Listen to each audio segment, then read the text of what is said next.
우리나라 현재 경제 상황이 굉장히 어렵다, 위기 상황이다. 그것도 뭐 단순한 위기 정도가 아니라 우리가 그동안 경험해보지 못한 아주 정말 엄청난 위기다 이렇게 보고 있어요. 전 세계에서 우리나라처럼 이렇게 빠르게 경제 성장 잠재력이 떨어진 나라가 하나도 없어요. 지금 제가 볼 때 우리나라의 통화 주권 자체가 지금 위협받는 상황이에요. 제가 볼 때 우리나라의 원화가 국내에서조차도 통용을 100% 하지 못할 수도 있지 않을까.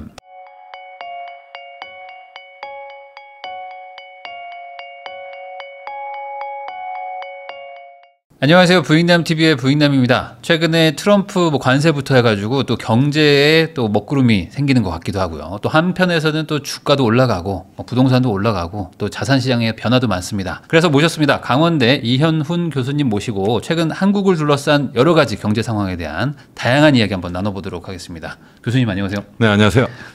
교수님 요즘에 진짜 이 한국 경제가 안 좋다 얘기도 많이 나오고 또 근데 또 한편에서 또 자산시장 또 올라가고 그러니까 도대체 이거 어떻게 투자해야 되는가 이런 거에 대해서 고민들도 많으실 것 같아요. 그래가지고 그렇죠. 교수님 모시고 또 얘기를 한번 하려고 하는데 우선은 자산시장이 올라가는 것도 뭐 중요하겠지만 제일 좋은 거는 어쨌든 우리나라 경제가 앞으로 좀 더 좋아지는 게 핵심일 텐데 한국 경제 상황 어떻게 평가하십니까 지금? 저는 뭐 최근에 제가 출판한 책 제목이 절대위기 주식회사 대한민국이거든요. 그러니까 말 그대로 저는 우리나라 현재 경제 상황이 굉장히 어렵다, 위기 상황이다. 그것도 뭐 단순한 위기 정도가 아니라 우리가 그동안 경험해보지 못한 아주 정말 엄청난 위기다 이렇게 보고 있어요.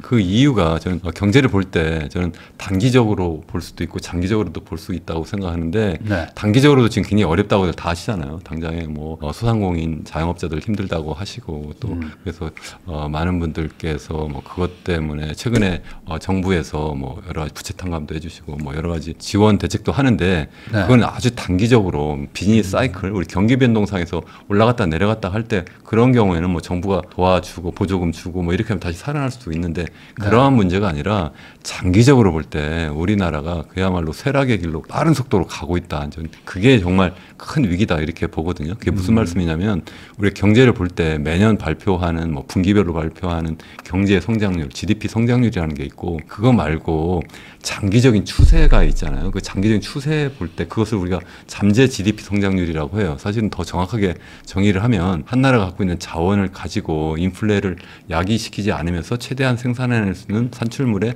증가율을 우리가 보통 이제 잠재 GDP 성장률이라고 하는데 그게 지난해까지만 해도 2.0% 정도 됐어요. 근데 올해는 한국은행에서 1.8% 정도다 이렇게 현재 발표를 해놓은 상태고 KDI도 그렇게 발표를 하고 있는데 이게 70년대 중반까지만 해도 이게 두 자릿수였어요. 보통 12%, 13% 정도 됐는데 이게 계속 추락을 하는 거예요. 그 당시에는 이제 한국의 정말 경제 기적이다, 뭐 한강의 기적이다 이렇게 할 때니까 뭐 그건 특수한 경우다 이렇게 생각하실 수 있는데 문제는 이게 계속 추락하는 거예요. 정말 빠른 속도로 추락을 해서 앞으로도 계속 추락할 것이라는 거고 한국은행이 보기에는 2030년대 중반 이게 딱 10년 남았잖아요. 그러면 이게 0%대로 떨어질 거다. 그러니까 지금이 이제 1.8%니까 0%대로 가려면 적어도 1%포인트 정도 감소하니까 이게 무슨 얘기냐면 매년 0.1%포인트씩 떨어진다는 얘기고요. 2040년대 중반 정도 가면은 이게 아예 0% 밑으로 떨어질 거다. 그게 바로 일본의 잃어버린 30년 길과 비슷한 길로 가는 거예요. 그러니까 경제 성장률이 제로인 상태, 거기서 약간 플러스 마이너스 왔다 갔다는 하겠지만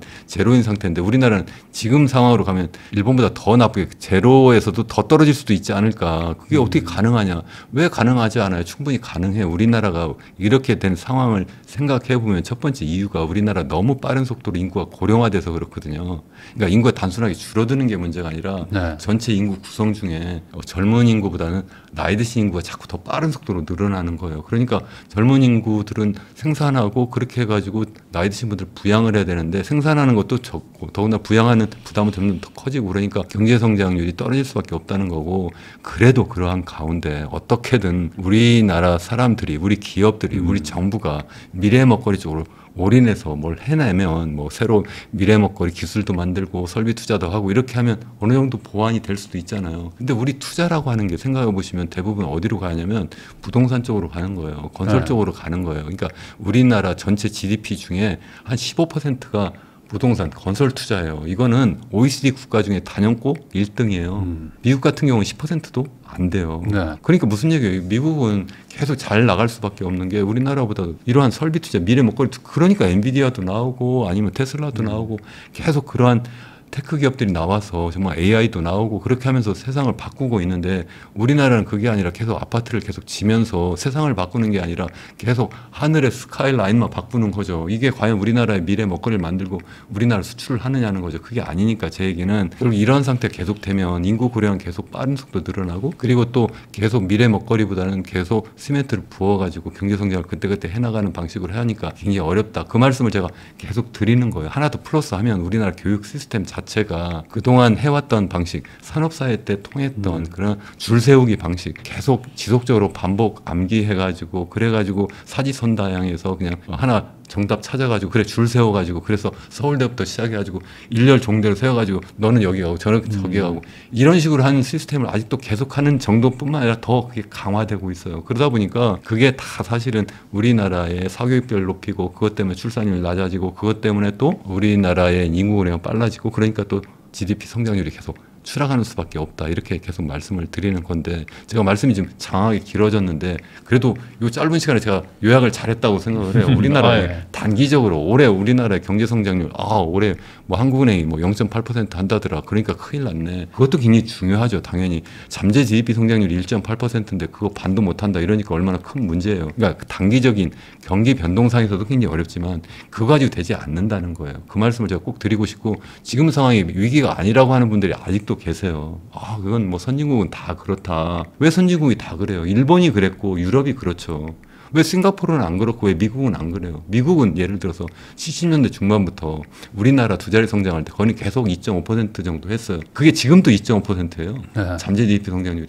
거기는 우리나라보다 경제 성장률이 어떻게 변화하지 않고 계속 지속적으로 가능하자는 얘기죠. 거기는 GDP 규모가 우리나라보다 무려 15배 커요. 그런 나라가 어떻게 우리나라보다 훨씬 더 빠른 속도로 지금은 성장할 수 있겠냐는 거죠. 우리나라는 거꾸로 계속 추락할 수 있느냐. 이거는 선진국이기 때문에 모두 그런 것이 아니라 우리나라가 정말 잘못하기 때문에 그렇다 하는 말씀을 계속 드리는 거죠. 그러면 이제 말씀하신 것처럼 이제 잠재 성장률이라는 거는 뭐 어찌 보면 약간 중장기적인 어떤 전망 같은 거라면 당장의 지금 단기 전망은 0.8%인데 그러다 보니까 이제 말씀하신 것처럼 뭐 미래도 중요하지만 당장 그러면 경기를 살려야 된다. 그래서 제가 그 GDP 찾아보니까 건설 경기 투자가 엄청난 마이너스더라고요. 그렇죠. 그러다 보니까 잠재 성장률 대비 경제 성장률 전망을 좀 까먹는 부분이 뭐 이 건설이다 이런 얘기가 나오는데 이게 뭐 구조를 바로 바꾸면 좋겠지만 당장은 또 그게 안 되니까 또 이제 건설 경기 부양 이런 얘기들 좀 막 나오더라고요. SOC 투자한다 뭐 이런 얘기들 이 방향으로 또 가는 것 같은데 이 부분에 대해서 좀 어떻게 생각하십니까? 이제 건설 투자가 크게 두 가지예요. 하나는 주택 건설이 있고 하나는 이제 인프라 건설이 있거든요. 인프라 건설은 어느 정도 해도 된다고도 생각을 해요. 정말 우리 어떻게 보면 사회 인프라를 잘 건설을 해놓으면 그게 우리나라의 전반적인 뭐 기후 위기를 대비한 자연환경 지속 가능한 성장을 할 수 있도록 또 도와주는 면도 있고 그거 말고도 뭐 교통, 항만, 건설 이런 것들 경우에도 나름대로 우리나라에게 기업들이 실질적으로 여러 가지 생산 활동이나 아니면 뭐 수출 활동하는데 도움이 될 수도 있는데 그거 말고 제가 말씀드린 것은 계속 주택 건설이 큰 문제다. 저는 그렇게 생각을 하고 있고 바로 비슷하게 우리나라 운영한 나라가 사실 중국이에요. 중국도 계속 시멘트 주도 경제, 콘크리트 주도 경제 이렇게 했는데 2021년부터 정부가 아예 공산당이 주도적으로 거품을 빼기 시작을 했잖아요. 그래서 헝다 사태 나오고 완다 사태 나오고 뭐 그렇게 하면서 지금까지 계속 어렵지만 구조조정을 해 나가고 있잖아요. 근데 이걸 지금 건설 경기를 지금 당장 띄워야 되겠다 이렇게 해서 지금 뭐 부동산 PF 문제도 계속 질질 끌고 있는데 그쪽에 그래 알았다 그러면 미분양 난 것도 전부 다 정부가 다 매입해주고 그거 말고 손해본 것도 다 어떻게든 보완해주겠다 이렇게 해버리면 마치 우리 환자가 있는데 사람이 있어요. 이 사람이 지금 기본적으로는 뭐냐면 계속 빠르게 늙어가고 있고 당뇨병 걸리고 온갖 합병증이 다 걸려있는 상태예요. 그런데다가 지금 독감까지 감기까지 걸렸어요. 이런 상태면 당연히 급하니까 우선 감기약도 먹일 수가 있죠. 이번에 뭐 추경 편성한 것처럼 그 정도라고 생각을 해요. 아니면 거기 플러스해서 약간 링거액도 좀 주사를 줄 수도 있겠죠. 그 정도는 괜찮은데 그게 이제는 이 사람을 살렸다 이렇게 생각하면 안 된다는 거죠. 그렇게 하면 도리어 거기에 계속 이제 사람이 의존하게 되어가지고 도리어 더 체력을 더 약화시킬 수 있지 않느냐 저는 이제 그렇게 생각을 하는 거죠. 그래서 이번에 건설 투자를 이렇게 살리는 것보다는 저 이번 기회에 지금 방향을 그래 이번 투자 그러면 사회 인프라도 있지만 기왕이면 기업들이 투자할 수 있도록 계속 도와주는 뭐 미국은 얼마 잘해요. 뭐 보조금 주는 것부터 시작해가지고 온갖 것을 하면서 계속 기업들이 투자를 살리도록 이렇게 하잖아요. 그게 전 좋은 방법이고 이번에 만약에 건설 투자 다시 살린다고 하면 다시 또 부동산 가격이 또 올라가잖아요. 그럼 어떡하겠어요? 당연히 소비자들이 가게들이 이거 큰일 났다 해서 다시 또 빚내서 집을 사는 거잖아요. 네. 우리나라의 가계 부채는 GDP 대비로 보면 OECD 국가 중에 단연코 1위라는 건 뭐 우리 네. 정 대표님도 너무 잘 아시잖아요. 그래서 더 계속 올라가면 그게 기본적으로 당장에는 괜찮은 것 같지만 우리 생각해 보시면 가계가 계속 부채가 많으면 내가 지금 20억짜리 집을 샀는데 보니까 뭐 10억 이상 내가 빚을 냈어요. 10억 빚을 내면 내가 한 달에 갚아야 되는 돈이 얼마예요? 최소한 뭐 3,400만 원 이렇게 계속 갚아 나가야 되는데 그럼 나머지 가지고 내가 어떻게 아이를 키우고 내가 살아나갈 수가 있어요? 어떻게 소비를 할 수가 있어요? 그러니까 소비가 안 되는 거예요. 소비가 안 되니까 또 그게 단기적으로 경제를 또 계속 위축시키는 중요한 요인이고 좀 전에 말씀드린 것처럼 투자도 잘 안 되고 그러다 보니까 장기적으로 보면 우리나라의 미래 먹거리가 제대로 계속 축적이 안 되니까 새로운 기술이 나오지 않고 새로운 AI 시대에 맞는 그러한 대응을 못하니까 선도하지는 못하더라도 최소한 따라가기라도 해야 되는데 그걸 못하니까 우리나라가 또 추락할 수밖에 없다는 거죠. 그러니까 힘들더라도 그렇게 하면 안 된다. 저는 그렇게 생각을 하는 거죠. 그러면 이제 뭐 미국 같은 경우에는 뭐 우리도 이제 그 방향으로 가려고 하는 것 같긴 하지만 이제 주식 시장을 좀 활성화 시켜가지고 뭐 자금 조달 같은 것들도 우리는 뭐 이제 뭐 대출을 많이 받지만 뭐 미국은 이제 뭐 이렇게 주식을 뭐 상장을 하든지 아니면 뭐 이렇게 증자를 해가지고 이제 그 시장에서 돈을 이렇게 많이들 가져가는데 그런 방향으로 생각해서인지 모르겠지만 현 정부가 어쨌든 주식 시장 살리기로 지금 가고 있지 않습니까? 이제 부동산으로 갈 돈도 이쪽으로 좀 돌리겠다 하고 있는데 이건 좀 잘 하는 방향. 이건 방향을 잘 잡았다고 생각을 해요. 제가 계속 사실은 뭐 여러 방송에 나와서 그런 말씀도 드리고 제 유튜브 채널에서 그런 말씀 계속 드리고 네. 있는데 또 아니면 앞서 제가 잠깐 언급한 제 책에서도 계속 그걸 핵심적으로 말씀을 드리고 있는데 우리나라의 가계자산이 전체 100이라고 하면 네. 우리나라의 가계자산 중에 한 70% 정도는 좀 더 부동산에 가 있는 거예요. 잘 네. 아시고 계시지만 그리고 나머지 30%가 금융자산으로 가 있는 거예요. 금융자산하면 기본적으로 주식하고 아니면 은행 예금이잖아요. 네. 근데 대부분 다 이 부동산에 가 있으니까 좀 전에 말씀드린 것처럼 전체적인 투자 자원이 있는데 그중에 대부분 부동산에 가 있으니까 기업들이 도대체 어떻게 스타트업이라고 해요. 내가 자금 조달을 하려면 내가 상장도 하고 거기에서 내가 기본적으로 투자 자금을 구해서 그거 가지고 미래 먹거리 투자, 설비 투자, 뭐 R&D 투자 이렇게 계속 하는 건데 그게 불가능한 상황이라는 거죠. 미국은 반대예요. 그러니까 전체 가계자산 중에 70%가 금융자산인 거예요. 금융자산 중에 대부분 주식인 거고 30%만 주식 대신 이러한 부동산에 가 있으니까 거기는 너무나 선순환 구조가 돼 있는 거죠. 그러니까 기업들이 당연히 그렇게 할 수밖에 없는 거죠. 그러니까 거기에서 AI 챗 GPT가 나오는 거죠. 우리나라 챗 GPT 절대 못 나와요. 투자금이 없는데 당장에 없어서. 지금 이윤이 안 나오는데 누군가가 계속 돈을 넣어줘야 되잖아요. 그렇죠. 누가 넣어줄 거예요? 정부가 넣어줄 거예요? 아니면 개인이 자기가 어떻게 뭐 예금 꺼내서 할 수 있어요? 아니잖아요. 당연히 시장에서 그만큼 투자금을 끌어와야 되는데 그 투자금을 우리나라는 끌어올 수 있는 그러한 기본적인 환경이 안 돼 있는데 미국은 그게 너무 잘 돼 있다는 거죠. 그래서 우리도 그렇게 만들어보자 하는 방향은 정말 잘 잡았다. 저도 그렇게 생각을 합니다. 그러면은 지금 뭐 이게 한두 가지 바뀌어서는 안 된다 이런 얘기들이 많잖아요. 뭐 배당소득세도 있고 뭐 여러 가지 구조를 바꿔야지만 그러니까 사실상 뭐 미국처럼 해주면 뭐 투자할 수 있다 뭐 이런 얘기들도 나오고 있는데 그 방향으로 지금 잘 가고 있다고 보세요? 아니면 뭐 약간 기본적으로 이번에 지난번에 상법 개정을 했잖아요. 상법 개정하는 건 기본적으로 이제 이사들이 기본적으로 회사보다는 주주를 위해서 내가 일한다 이런 방향을 잘 잡은 것 같아요. 그것 때문에 사실 뭐 주식 가격이 좀 오른 것도 저는 있다고 좀 생각을 해요. 사실 역대 정권 중에 주식 시장을 살리겠다 이렇게 본격적으로 얘기한 정부는 이번이 처음인 것 같아요. 사실 이건 제 얘기가 아니라 며칠 전에 제가 주말에 제 장인 장모님 댁에 갔더니 저희 장인께서 지금 97세인데 지금도 주식 투자를 하세요. 연 수익률이 20%라고 하셔가지고 제가 일부러 저희 장인을 제가 그 한번 말씀하시는 걸 다 찍어서 제가 제 채널에 영상도 올렸는데 정말 이건 세상에 이런 일이 나올 정도인데 그분이 계속 투자를 하시면서 지난 30-40년 동안 투자를 하시면서 말씀이 뭐냐면 세상에 이럴 수가 있느냐. 어떻게 기업이 계속 자기들끼리 말이야 지배 주주가 모든 걸 이랬다 저랬다 하면서 소액주들을 완전 무시하면서 이렇게 할 수 있냐. 그러니까 너무 속상해 하셨는데 이번에 그 방향 잘 잡았다 이렇게 말씀을 하시더라고요. 그렇다고 이분이 이렇게 뭐 민주당을 지지하는 성향도 아니신데 그 방향을 참 잘 잡았다 이렇게 말씀을 하시는 거 보면서 아 그러니까 우리 장인께서도 그렇게 생각하시는데 많은 분들이 이렇게 생각하실 거 아니에요. 아 그러니까 한번 해볼 수도 있겠네. 이렇게 사람이 시장은 심리인데 그러니까 당연히 그쪽으로 좀 주식 쪽으로 사람들이 많이 투자금이 몰려가지 않을까. 그것은 굉장히 좋은 일이다. 이렇게 전 일단 생각을 하는데 지금 대표님 말씀하신 것처럼 그거 가지고 충분하지 않다. 여러 가지 앞으로도 해야 될 일은 굉장히 많은데 여기서 뭐 주식시장 이야기를 하려는 것은 아니고 다만 이런 거예요. 주식시장에서 끌어당기는 힘이 하나 있어야 되고 또 하나는 한쪽에서 밀어주는 힘이 있어야 되는데 그 밀어주는 힘이 뭐냐면 부동산에 가 있던 돈이 이쪽으로 가도록 부동산에서 밀어줘야 되는 거예요. 근데 부동산에서 더 세게 끌어당기잖아요. 전체 투자금은 100밖에 없는데 가계 자산이 100이라고 하면 가만히 보니까 그래도 아직 기대 수익률이 부동산이 더 높아요. 그러면 아무리 이쪽에서 주식시장에서 끌어당기려고 해도 안 당겨진다는 거예요. 그러니까 구심력과 원심력 이런 것이 같이 작동이 돼야 된다. 저는 그렇게 생각을 하는 거죠. 총체적으로 접근해야 된다. 저는 그렇게 생각하는 거죠. 지금 그래도 현 정부에서 뭐 6억밖에 대출 안 해준다 이런 식으로 어쨌든 지금 부동산 쪽으로 가는 자금줄 특히 이제 유동성을 좀 줄이려고 많이 노력을 하고 있는데 이 정도로는 안 된다라고 보시는 건가요? 저는 이거는 지금 막 지난 뭐 잘 아시는 것처럼 뭐 지난 6월에 네. 엄청나게 뭐 서울 강남 그리고 마용성 지역 소위 한강벨트 중심으로 해서 그야말로 집값이 이제 주간 상승률을 연간으로 생각하면 거의 50% 막 이렇게 폭주했죠. 올랐잖아요. 이거는 정말 역대 이런 일이 있었을까 싶어요. 지난번 문재인 정부 때도 한 3배 올라서 저는 기가 막히다. 계속 그때 막 비판하고 그랬었는데 이번에 다시 이제 그런 상황이 막 벌어진 거예요. 그 이유가 뭐 여러 가지 있겠지만 지금 여기서 그 얘기까지는 하지 않겠지만 어쨌든 그렇게 막 올랐는데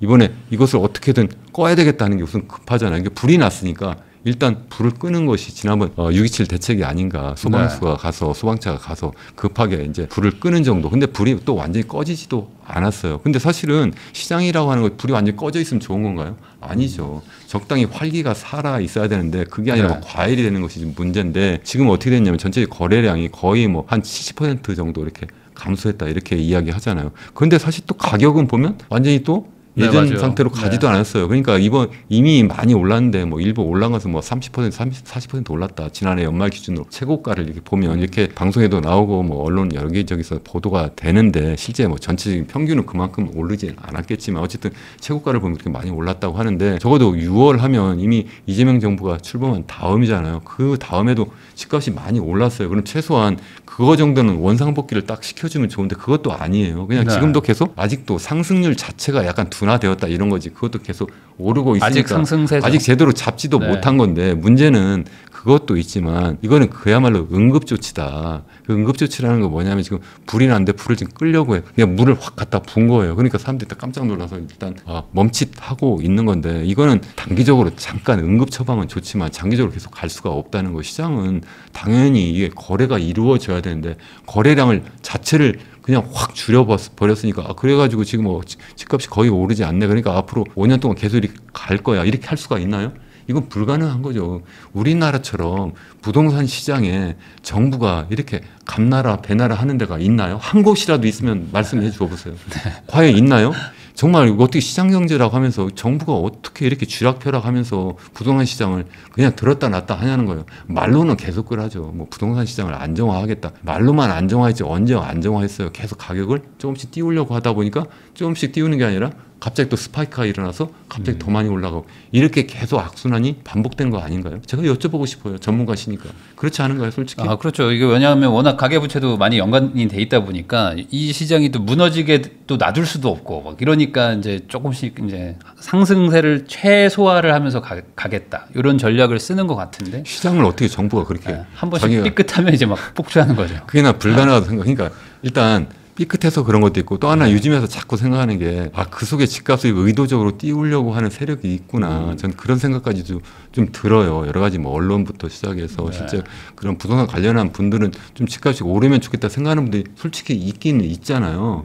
그러한 분들이 실제 우리나라에서 굉장히 이 권력 핵심 부에 계신 분들도 굉장히 많고 또 언론 핵심부에도 계신 분도 많고 그게 아니라도 여론 주도층에 굉장히 많이 계시기 때문에 그러한 영향이 실질적으로 이 부동산 정책에 반영되는 것이 아닌가 그렇게 생각을 해요. 예를 들어서 뭐 지난번 문재인 정부 때 집값이 3배 올랐다 말씀드렸는데 그것 때문에 저는 정권이 바뀐 중요한 원인 중에 하나라고 저는 생각을 해요. 그러면 윤석열 정부는 적어도 집값만은 잡아줘야 되는데 그냥 자기가 한 것도 아니고 계속 좀씩 풀었잖아요. 사실은 뭐 세금도 좀 깎아주고 대출도 계속 늘려주고 뭐 여러 가지 규제도 좀 풀어주고 하면서 계속 그랬는데도 불구하고 2022년 중반에 갑자기 집값이 떨어지기 시작했잖아요. 고금리 상황에서. 그래서 강남 기준으로 보면 한 20% 30% 다 빠졌잖아요. 이렇게 빠지니까 뭐 부동산 PF 문제 나오고 뭐 둔촌 주공 사태 나오고 이러니까 갑자기 23년부터 부랴부랴 여러 가지 막 정책을 막 내세웠는데 대표적인 것이 바로 빚내서 집 사라 정책이잖아요. 여러 가지 정책 대출이라고 해서 뭐 특례 보금자리론도 첫 해에 2023년에 제 기억에 한 40조 원 풀었고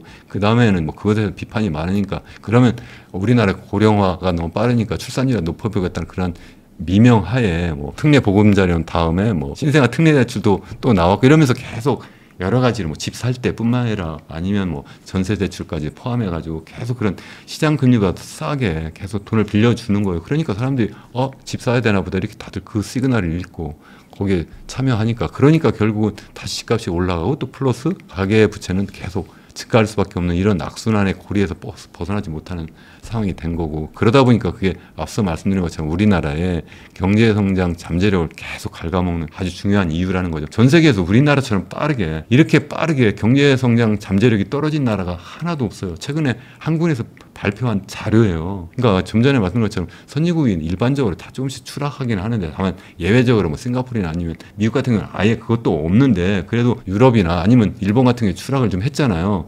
그렇지만 우리나라처럼 이렇게 빠르게 지난 30년 동안 이렇게 빠르게 경제성장 잠재력, GDP 잠재 성장률이 추락한 나라가 하나도 없다.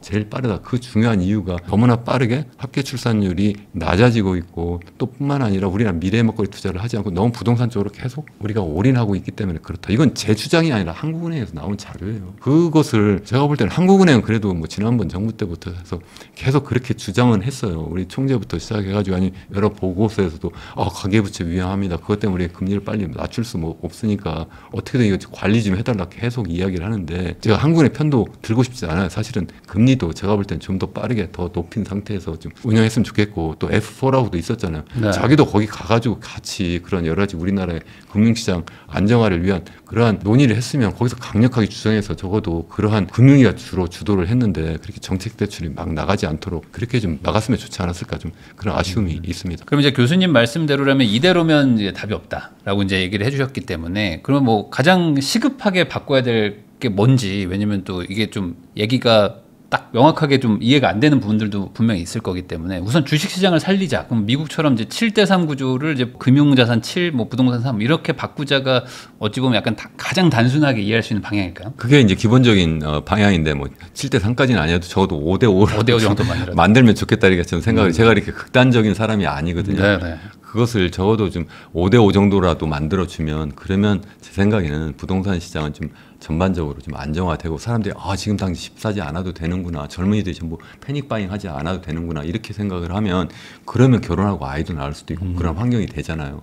그리고 내가 주식 시장에 가서 내가 투자를 하면 그래도 내가 미래에 자산을 어느 정도 불릴 수 있겠구나 이렇게 예측 가능하게 되잖아요. 그런 상황을 좀 만들자는 거예요. 그래서 다시 한번 말씀드리지만 주식시장 뭐 상법 개정부터 시작해서 여러 가지 앞으로 할 게 많은데 그걸 하고 동시에 부동산 시장은 또 반대로 여러 가지 뭐 좀 이따 더 말씀을 드렸으면 좋겠습니다만 부동산 관련해서 그 가격을 안정화하기 위한 정책을 여러 가지 만들어야 된다. 단순하게 이번에 가계부채 관리 대책이라고 해가지고 그 정도 가지고는 절대 되지 않는다. 문재인 정부 때도 그런 비슷한 정책을 계속 내놨는데 그냥 뭐 잠깐 멈칫했다가 그러다가 다시 또 올라가잖아요. 그래서 그렇게 해서 그것을 만족하면 안 된다. 그렇게 저는 생각을 합니다. 이현훈 교수님하고 이야기 나누고 있는데요. 그러면 이제 부동산 얘기 아까 좀 하셨기 때문에 좀 여쭤보도록 하겠습니다. 어쨌든 지금 경제는 좋지 않은데 부동산 쪽은 뭐 지금 눌러놔서 그렇지만 사실 뭐 폭주 수준으로 막 올라갔고 물론 이제 이게 전국적인 건 아니고 이제 서울 뭐 수도권 뭐 이런 데들이 막 많이 반응을 하고 지방은 좀 뭐 빠지는 곳들도 많았는데 결국에 이렇게 지금 집값이 오르는 이유는 이거 말고는 돈 벌 게 딱히 없다 뭐 이런 마음도 들 거라는 저는 생각도 좀 들거든요. 우리 그 경제학적으로 보면 항상 이제 기대 비용과 기대 수익을 비교한다 이렇게 이야기를 하거든요. 여러 가지 이제 투자 대상이 있잖아요. 그럼 투자 대상이 있을 때 그중에서 어떤 것이 기대 수익률이 제일 높으냐 이렇게 이제 사람들이 생각을 하는데 제가 좀 전에 부동산과 그리고 주식시장만 이렇게 비교를 했고 또 뿐만 아니라 한국과 이제 해외도 비교도 할 수도 있고 또 현재와 또 미래도 비교할 수도 있고 여러 가지 이제 비교를 할 수가 있는데 우리나라는 그냥 부동산 쪽에 그냥 무조건 집어넣으면 내가 돈 번다 이렇게 다들 확신을 하고 있는 그러한 상황이 계속 지난 한 3, 40년 동안 계속 되어 왔기 때문에 거기에 사람들이 지금까지도 맹신하는 것도 하나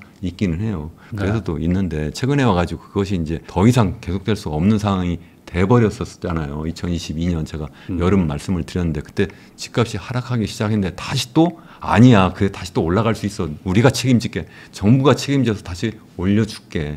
그래서 다시 또 집값이 올라가게 돼버린 거거든요. 그러니까 사람들이 정부가 적어도 집값이 떨어지면 그러면 가계부채 문제도 생기고 금융시장 위험하고 또 거기다 또 전반적인 경제 성장률도 또 잡아먹으니까 자꾸 이게 하락하니까 어떻게든 부동산 경기 다시 또 살릴 거야. 그러니까 지금 또 내질러야 되겠다. 이렇게 생각하는 경향이 좀 있다는 거죠. 그래서 그것을 좀 끊어줘야 된다. 저는 그렇게 생각을 하는데 문제는 지금 뭐 최근에 집값이 많이 올라간 요인이 특히 이제 문재인 정부와 비슷한 이재명 정부가 딱 등장했다 사람들이 생각해서 그런 것도 있잖아요. 다시 말씀드리면 첫 번째는 이제 민주당 학습 효과 때문에 그러니까 다시 또 올라가겠구나. 이분들이 또 결국은 뭐 집값을 결과적으로 올리는 그러한 상황으로 가지 않을까. 두 번째 더군다나 이재명 대통령이 선거 공약으로 아예 나는 세금으로 집값 잡지 않겠다 이렇게 해버리니까 남은 게 도대체 뭐야 이렇게 보니까 결국 공급이라는 그 공급이 뭐 하루아침에 될 수 있는 것도 아니고 그러니까 그러니까 집값이 올라간다는 뜻이구나 이렇게 돼버렸고 더군다나 또 계속 뭐 추경한다고 그러고 앞으로 뭐 경기 나쁘다니까 앞으로 돈을 또 많이 쓰겠네 이러니까 또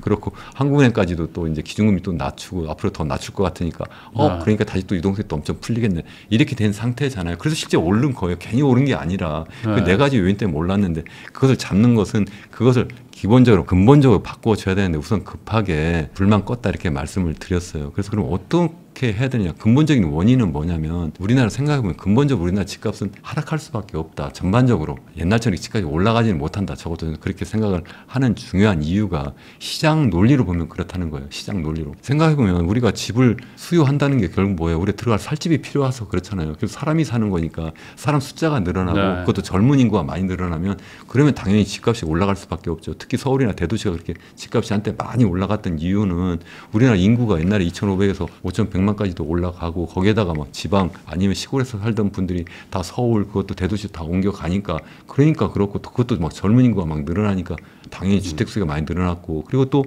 경제 성장률이 한때는 막 두 자릿수이니까 그리고 뭐 두 자릿수는 아니어도 한 자릿수 후반이니까 그러니까 뭐 계속 내 소득이 늘어나니까 당연히 주택 수요가 늘어날 수밖에 없는 거고 거기에다가 지난번 이제 코로나 때 금리가 엄청나게 낮아져 버리니까 유동성이 너무 풍부해 버리니까 빚내서 집 살만 하네 이렇게 됐던 거잖아요. 그런데 그러한 상황이 지금 다 바뀌었다는 거예요. 지금은 이제는 인구 고령화되고 인구가 감소되고 그리고 또 경제 성장이 계속 떨어지고 그러니까 당연히 그게 어떻게 되겠어요. 늘리는 게 아니라 줄이는 요인이 될 수밖에 없다는 거고 금리도 옛날처럼 0%로 떨어질 수가 절대 없다. 제가 뭐 여러 가지 설명을 할 수가 있는데 예전에 예를 들어서 뭐 코로나 때 0.5%까지 기준금리가 낮아졌었는데 거기까지는 갈 수가 없다는 거죠.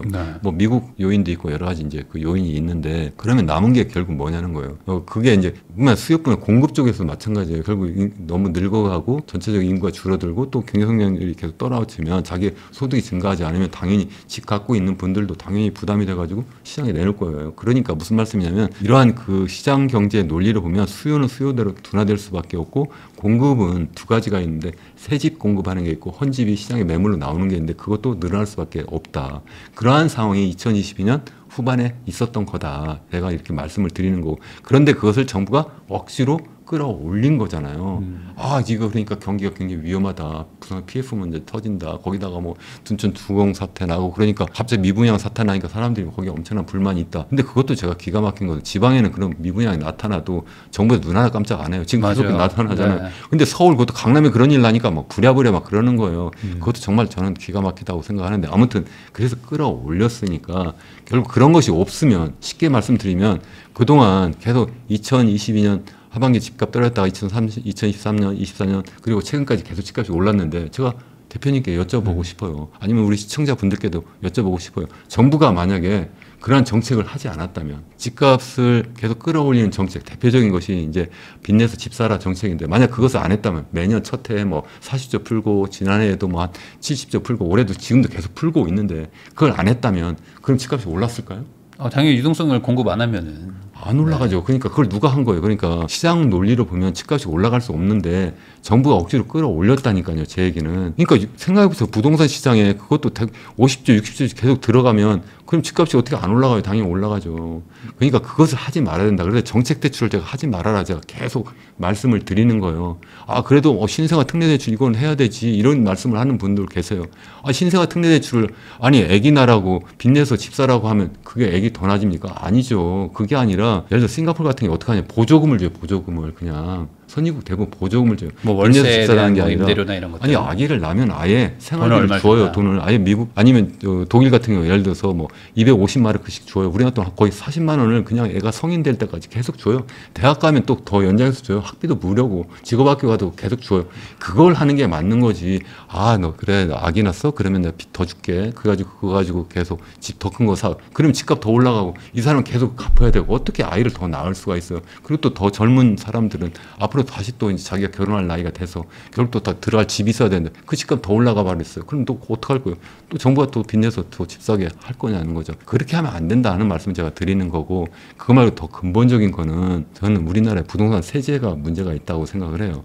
부동산 세제가 우리나라는 크게 보면 부동산 세제하면 하나는 보유세고 하나는 거래세잖아요. 보유세가 우리나라는 특이하게 재산세가 있고 종합부동산세가 있어요. 대부분의 재산세 그냥 하나죠. 네. 정말 그냥 어쨌든 그걸 그냥 보유세라고 하는데 다 묶어서 볼 때 우리 OECD 국가하고 많이 비교하잖아요. 우리가 OECD 회원국이니까 OECD 국가하고 비교하면 보통 이렇게 얘기해요. 아 우리나라가 적어도 보유세는 한 평균 정도 된다. 그리고 이제 거래세 하면 우리가 취등록세하고 우리 양도소득세가 있는데 이건 너무나 높다 이렇게 이야기를 하는데 저는 그게 일정 맞는 것 같지만 사실 틀린 거 이게 정말 잘못된 거예요. 무슨 얘기냐면 사실 거래세는 일단 굉장히 높아요. 우리나라 단연코 1등이에요. 1등에도 2등하고 한 2배, 3배 차이가 나요. 네. 너무나 높아요. 그걸 뭘로 비교하냐면 GDP 대비로 거래세, 조세 수입이 있잖아요. 그 비율이 얼마나 되느냐 이렇게 비교하면 우리나라가 월등히 높아요. 그게 양도세가 너무 높은 거예요. 지난번 문재인 정부 때 집값이 너무 높으니까 이 괘씸한 놈들 이거 다 돈을 다시 또 세금으로 회수할 거야.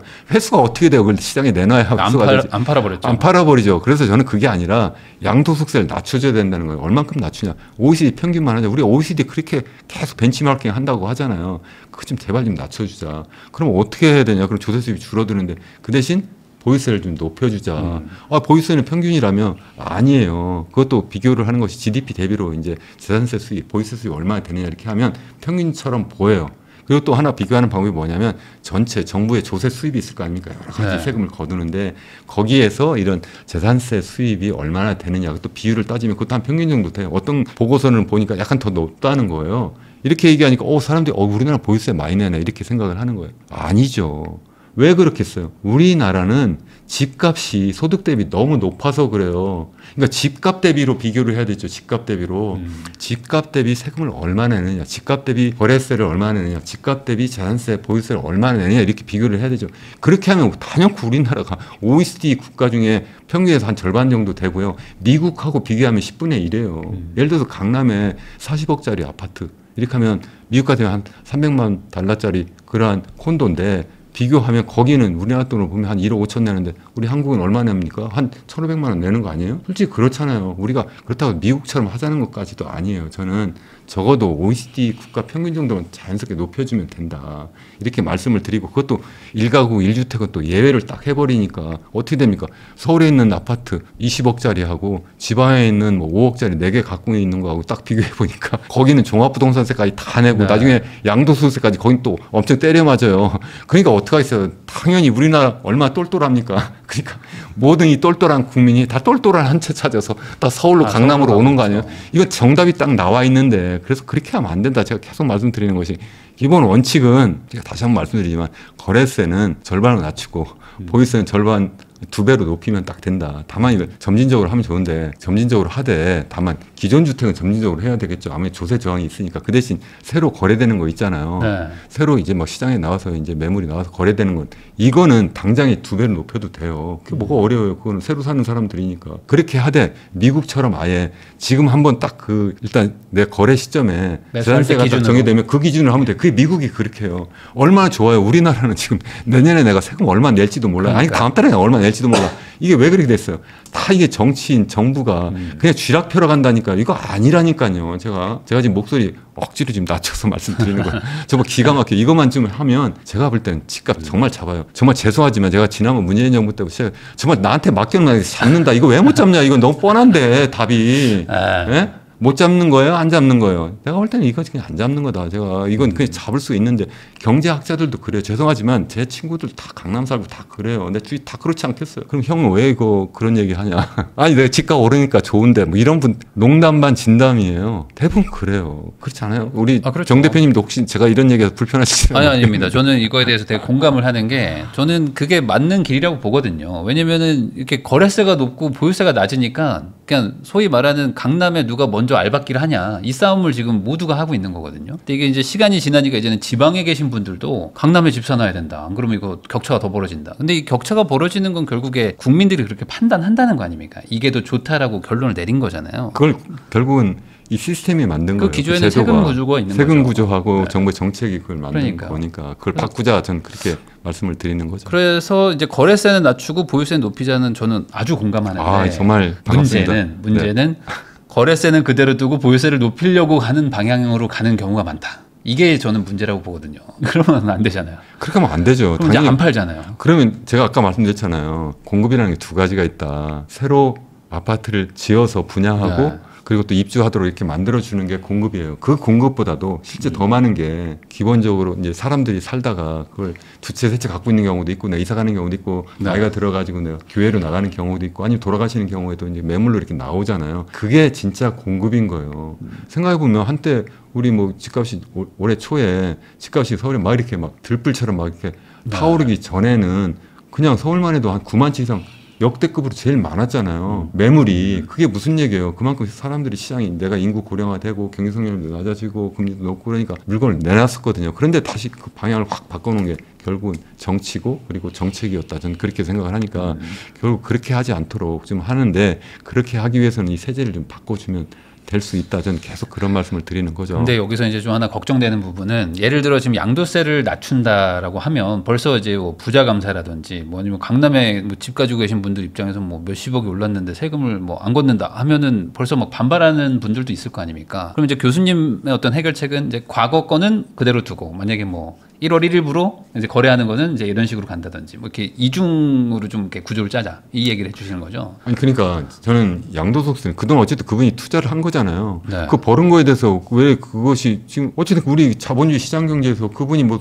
불법 행위를 했다면 그건 당연히 그에 대해서 네. 처당한 그러한 처벌을 받아야 되지만 그게 아니라면 당연히 자기가 그 수익에 대해서 자기가 이익을 향유할 수 있도록 그렇게 해주는 게 맞다는 거죠. 다만 이렇게 너무 많으면 문제가 될 수 있으니까 그렇게 한다 하는데 다만 이게 실질적으로 겉으로 보면 그냥 명분상으로 보면 이게 그런 불로소득을 다시 네. 이제 정부가 다 회수한다고 하니까 좋은 것 같지만 이게 매물로 시장에 물건이 나오지 않도록 하는 그러한 결과를 가져오니까 이게 모든 사람이 더 나쁘다는 거예요. 매물이 네. 안 나오니까 그만큼 가격이 도리어 더 올라가는 상황이 돼버리고 그러니까 집 갖고 있는 사람 더 좋은 거예요. 사실은 도리어 이제 서민들이 중산층이 아니면 또 조그만 집을 갖고 있는 분들이 이제 계속 집을 더 좋은 집, 큰 집을 계속 바꿔 나가야 될 거 아니에요. 그런 분들 입장에서 생각하면 저분들이 그냥 양도세를 계속 많이 내는 게 좋은 게 아니라 그분들이 양도세를 적게 내가지고 빨리 매물이 나오면 그러면 그분들은 더 좋은 기회가 올 수 있거든요. 그렇게 만들어 주자는 거예요. 거래가 많이 되면 그러면 그게 우리나라 젊은이들에게도 좋고 중산층에도 좋고 서민에게도 좋고 또 뿐만 아니라 부동산 업계에 계신 분들도 좋아요. 거래가 막 이루어지니까. 그렇죠. 그게 진짜라는 거예요. 그걸 왜 못해요? 정치인들 그게 국민들 때문이 아니라 제가 볼 때는 정치인들이 아니면 그러한 소수의 이익 그런 관련된 분들이 그렇게 방향을 자꾸 유도하는 것이 아닌가 저는 그렇게 생각을 해요. 그래서 이런 방송이 전 너무 중요하다고 생각을 해요. 우리 부익남 TV가 더군다나 그래서 가능하면 적극적으로 이런 보유세를 높이고 거래세를 낮추는 그런 운동을 좀 하면 좋겠다. 저도 이게 너무 공감이 되는 게 어쨌든 다주택자들을 규제할 수밖에 없어요. 이 현재 구조에서는. 그러니까 계속 다주택자분들은 어쩔 수 없이 뭐 개수를 줄이고 하나로 막 합치고 그러니까 이왕 어차피 세금 많이 내는 거 강남이나 뭐 반포에 박아놔야 되겠다. 이 생각으로 하니까 지금 격차가 더 벌어진단 말이죠. 그러니까 거기 사시는 분이 아까 말씀드린 것처럼 현 정부도 지금 이미 뭐 네. 많은 분들이 현직 장관 지금 장관 네. 임명되고 있는 분들이라든가 아니 국회의원들이라든가 이런 분들도 다 강남에 사시는 거고 뭐 지역구는 뭐 지방에 있다더라도 그러니까 서울에 40이 집을 안 팔 분들 입장에서는 이거 너무 좋은 거죠. 이게 그러니까요. 보유세가 낮으니까 그러니까요. 세금 낼 게 없는 거죠. 그러니까 우리 국민들이 그것을 아셔야 돼요. 이것을 이 거래세를 좀 낮춰주는 거에 대한 공감대가 좀 생기면 좋겠다. 저도 이제 거기는 충분한 공감을 하는데 이게 좀 항상 뭔가 정치적으로 이렇게 가다 보면 안 되더라고요. 흐지부지 되더라고요. 그래서 우리가 좀 그 압력을 좀 넣어야 된다. 그러니까 압력을 넣는다는 것이 나쁜 뜻이 아니라요. 네. 국민들이 이러한 상황을 그러니까요. 정말 이해하고 네. 그러니까 언론이 좀 호도하는 경우가 있어요. 언론은 어떻게 보면 우리 특히 이제 경제지 같은 경우 잘 아시는 것처럼 부동산 관련한 기업들이 네. 대주주이기도 하고 또 광고주이기도 하고 뭐 이러니까 그쪽의 눈치를 많이 보는 것이 사실이잖아요. 그래서 그렇게 언론에서 보도하는 것을 그대로 믿지 마시고 또 실제 또 여러 가지 유튜브 채널에서도 말씀하시는 분들 중 보면 집값이 계속 올라간다. 그 뭐 부동산 경기가 좋다. 뭐 이렇게 말씀하시는 분들 들어보시면 저분은 약간 그쪽 계열이구나 이런 걸 금방 저는 알아요. 왜냐하면 어떻게 부동산 시장이 좋다는 말을 할 수가 있죠? 집값이 오르면 부동산 시장이 좋은 건가요? 절반은 집을 갖고 있고 절반 갖고 있지 그렇죠. 않은데 어떻게 집값이 오른다고 해서 부동산 경기가 좋다고 말을 할 수가 있어요? 주식시장은 그게 말이 되는 거예요. 주식 가격이 올라가면 그건 주식시장이 좋은 거예요. 부동산 시장은 부동산 가격이 올라간다고 해서 그게 부동산 시장이 좋은 게 아니거든요. 근데 은연중에 그 속마음이 딱 나오는 거예요. 거래가 잘 되는 게 사실 좋은 거죠. 거래가 그거 네. 바로 그거예요. 거래가 활성화되는 것이 정말 중요한 거다. 그러니까 거래세를 낮춰야 거래가 활성화될 텐데. 그래서 제가 계속 드리는 말씀이에요. 그것을 정말 해야 된다. 그렇게 생각하는 그러니까. 거죠. 그렇게 거래세가 낮춰지면 그러니까 소위 말하는 취득세나 양도세가 낮아지면 뭐 당연히 지방으로도 투자하는 분도 있고 뭐 빌라 사는 당연하죠. 분도 있고 하니까 당연히 거래가 늘어날 것이고 그럼 뭐 하다못해 도배부터 뭐 장판 뭐 수리부터 뭐 가구 이삿짐 센터까지 다 여러 살아나는 가지 거예요. 살아날 그러면 텐데. 그야말로 우리나라 경기를 살릴 수 있고 지방 경제도 또 살릴 수 있어요. 지금 뭐 지방에 여러 가지 뭐 미분양 상황이 돼버리니까 그걸 갖다가 직접 뭐 정부가 나서가지고 매입을 하겠다 이렇게 하고 있잖아요. 네. 그건 정말 언발에 오줌 넣는 거고 그게 아니라 지금 이 세제만 딱 바꾸면요 문제는 저절로 해결되지 않겠어요. 그러니까요. 근데 이게 또 이렇게 하면 또 다주택자들 또 돈 벌게 해주는 거 아니냐 약간 이런 논리도 있어가지고. 아니라니까요. 시장에서 당연히 그런 거 아니 부동산 시장에도 투자해서 돈 버는 사람이 있어야 되죠. 무조건 그냥 일가구 일투 해가지고 그냥 아무도 돈 벌지 마 이렇게 해보니까 실질은 더 똘똘한 한 채 갖고 있는 그렇죠. 사람이 돈을 더 버는 거죠. 왜 네. 그걸 계속 내버려 두냐는 거죠. 근데 최근에는 약간 그런 얘기도 나오거든요. 그러니까 지금 1주택자한테 양도소득세 막 장기 보유 특별공제 막 80%씩 깎아주고 하기 때문에 그것 때문에 더 집값 올라간다. 그래서 1주택자 혜택을 좀 줄여야 된다. 뭐 이런 얘기들도 나오고 있거든요. 그 제가 계속 드리는 말씀이 거래세를 그거잖아요. 늘린다는 건데. 아니 그러니까 제 말씀은 일가구 1주택이라고 해서 예외를 두면 안 된다는 거예요. 보유세 높일 때 똑같이 높여야 된다. 그러니까 서울에 있는 아파트 하나가 보니까 20억, 40억이에요. 근데 지방에는 보니까 뭐 10억도 안 돼. 다 5억 이렇게 해요. 네. 그거 10채 갖고 있는 거랑 서울에 한 채 갖고 있는 거 어떤 게 더 나아요? 서울 한 채 갖고 있는 거 훨씬 더 유리한 거예요. 세금은 안 내는 거예요. 재산세도 안 내고 나중에 보니까 양도세도 감면을 엄청나게 해주는 거예요. 맞아요. 그러니까 당연히 똘똘한 한 채를 찾는 거죠. 우리 한국인이 얼마나 똘똘해요. 이렇게 똘똘한 한국인이 똘똘한 한 채 찾아서 가는데 결국 그것을 누가 만드느냐? 결국은 정부가 정치인이 그리고 우리나라의 정책 담당하는 분들이 만들었다. 그러니까 이것을 정말 이 고리를 끊어줘야 되는데 누가 끊느냐? 결국은 우리 국민이 그것을 깨닫고 그래서 우리 정치인들에게 우리 정부에게 강하게 그것을 요구를 해야 된다. 저는 그렇게 생각합니다.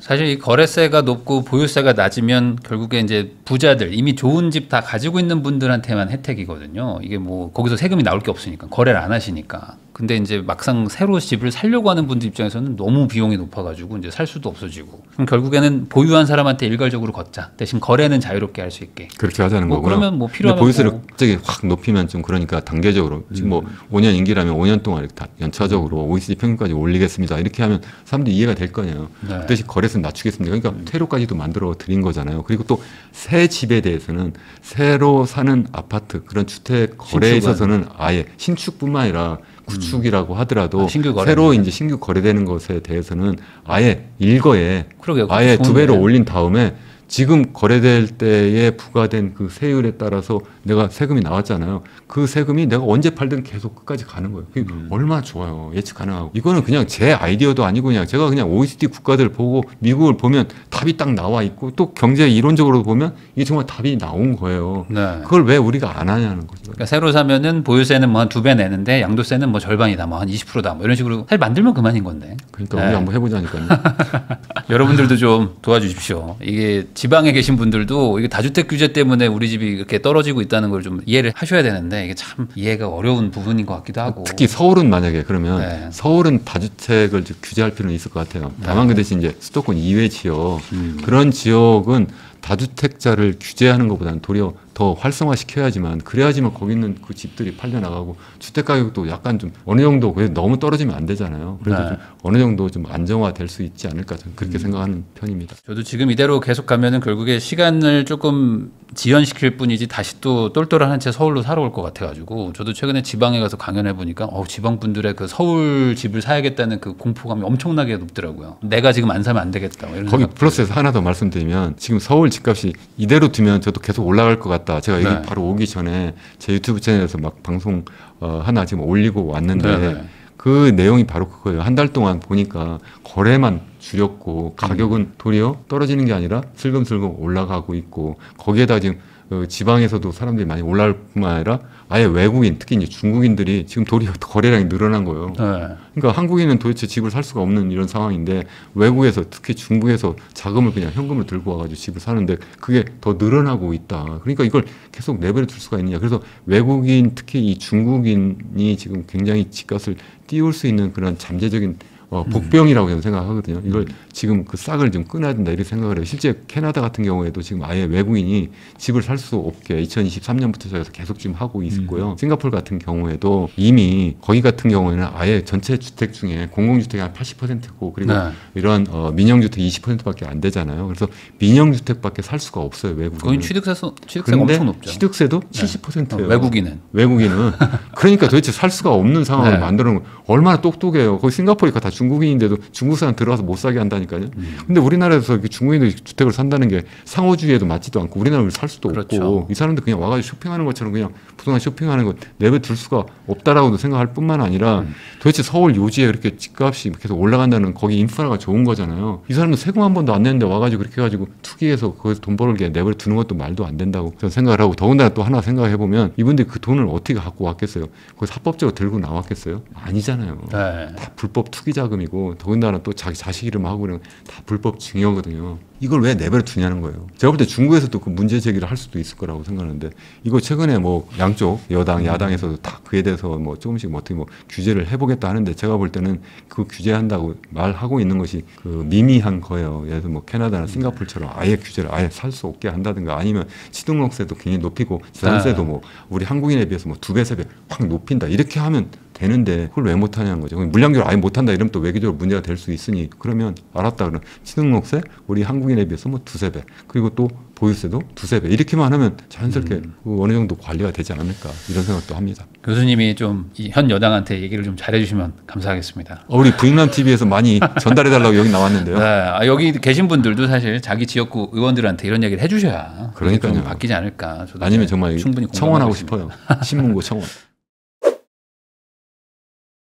이현훈 교수님하고 지금 이야기를 나누고 있는데요. 그러면 최근에 또 하나의 문제가 바로 이제 트럼프 정부와의 어떤 뭐 미국과 한국 간의 이제 관세를 어떻게 결정할 거냐 이 부분인데 최근에 이제 일본은 이제 타결을 했습니다. 그래서 일본이 기준이 돼 버리면은 우리는 어떻게 되는 건가 이런 걱정도 있는데 한국의 이 관세 협상 뭐 어떻게 보십니까 우선? 지금 아주 잘 말씀하신 것처럼 일본이 최근에 이제 관세 협상이 타결되었다. 그래서 기본적으로 이제 상호 관세율을 25%라고 막 이렇게 얘기했다가 이제 15%가 낮췄잖아요. 그리고 또 EU도 지금 또 협상 타결되었다고 또 그런 소식이 들리더라고요. 거기도 또 15%까지 낮추는 걸로 이렇게 했어요. 그 대신 일본 같은 경우에는 미국에 한 6,500억 달러 정도의 투자를 하겠다. EU도 한 6천억 달러 정도 하겠다. 뭐 이렇게 하고 있는데 그 이야기는 뭐냐면 한국도 비슷한 기준이 적용되지 않을까. 그러니까 관세를 좀 낮추는 대신 뭔가 투자를 좀 많이 해야 되는데 그 투자를 과연 어디에 어떻게 얼마나 할 거냐. 그런 문제가 좀 있지 않을까 이렇게 생각하고 또 뿐만 아니라 우리나라는 기본적으로 관세율이 한미 FTA 때문에 제로 상태인데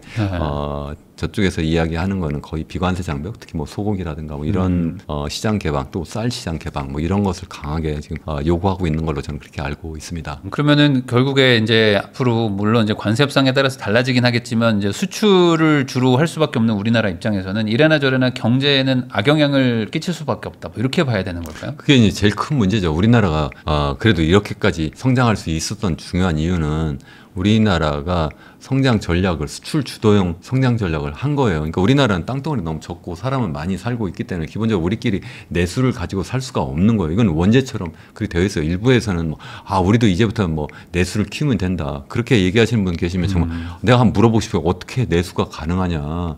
내수라는 게 뭐예요? 결국은 소비 수요, 투자 수요, 정부 지출 수요예요. 그러면 어떻게 소비를 늘려요? 우리가 그럼 뭘 가지고 만들어서 어떻게 소비를 하고 뭘 가지고 만들어 투자를 해요? 결국 우리나라는 외국에서 그러한 투자 재원도 들여오고 우리가 여러 가지 상품도 사가지고 와야 되는데 그렇게 하기 위해서 달러가 필요하니까 우리 수출을 해야 되는 거거든요. 그렇게 하는 그 선순환이 이루어져야 되는데 그것도 계속 확대 재생산이 이루어져야 되는데 그것이 이제 굉장히 힘들어지는 상황으로 가고 있으니까 그게 굉장히 큰 문제다. 저는 그렇게 생각을 해요. 우리나라 한때는 뭐 가트 체제에서도 우리나라 개도국 우대 조항도 있었고 WTO가 되니까 또 다시 또 우리나라 자유무역도 할 수 있었고 또 한미 FTA도 하니까 또 자유무역 더 확대됐고 그런데 이게 상황이 거꾸로 가고 그러니까 자유무역이 아니라 완전히 보호무역 그것도 넘어가서 중상주의로 이렇게 막 갈 때 우리나라 과연 옛날처럼 어떻게 살 수 있을까? 더군다나 앞서 말씀드린 것처럼 인구 고령화대로 굉장히 빨리 진행되고 있고 더군다나 전 국민이 다 그냥 부동산에 다 그냥 빠져 있는 이러한 상황에서 더군다나 교육 시스템이라도 잘 돼가지고 우리나라 미래 인재를 만들면 좋은데 전부 다 옛날 방식으로 계속 암기하고 달달 외워가지고 또 그래가지고 또 사교육 가지고 시험 한번 봐가지고 줄 세워가지고 하고 그것도 요새 부족하니까 아예 뭐 법대 가겠다 뭐 의대 가겠다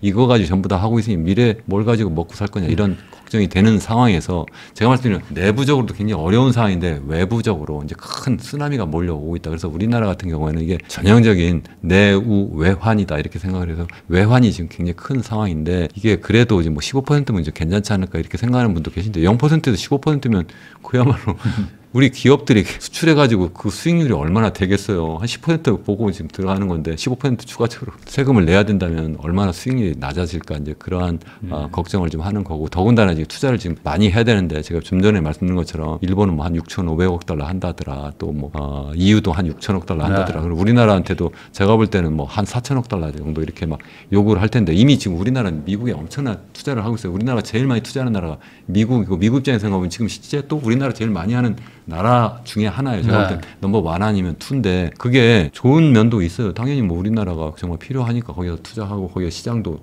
개척하고 이렇게 할 수도 있는데 문제는 우리나라는 외부에서 들어오는 투자보다도 나가는 투자가 거의 한 3배 정도 많아요. 투자가 나간다는 건 뭐냐면 일자리가 그만큼 나가는 거예요. 그 투자가 국내에서 이루어졌다면 그만큼 일자리가 생겨나는 건데 그게 안 되니까 이게 또 큰 문제거든요. 그래서 지금 트럼프 관세 전쟁은 이게 뭐 처음이 아니라 뭐 지난 1기 때도 그랬고 또 지난번 바이든 행정부 때도 계속 보조금 줄 테니 또 들어와라 해서 우리나라 기업들이 계속 나갔는데 다시 또 이번에 때려 맞으면서 또 우리가 또 갖고 있는 것까지 또 갖다 줘야 되니까 굉장히 어려운 상황이다 이렇게 말씀을 드릴 수밖에 없는 거죠. 최소한 그래도 경쟁국이라고 할 수 있는 뭐 일본이라든지 뭐 유럽하고도 우리가 뭐 경쟁하는 부분도 있으니까 뭐 그거 거기랑 좀 비슷한 관세만이라도 받으면 그래도 뭐 과거랑 뭐 비슷한 경쟁력이라고 생각하고 해볼 수라도 있을 텐데 지금 그거 가려면 아까 말씀하신 뭐 몇천억 달러를 지금 달라고 뭐 일본만큼 줘라 뭐 지금 트럼프가 막 그런 얘기 하던데 그러니까 여기서 이제 이게 협상의 문제일 것 같긴 하지만 이게 잘 되나요? 어떻게 봐요? 그게 굉장히 어려운 문제인데요.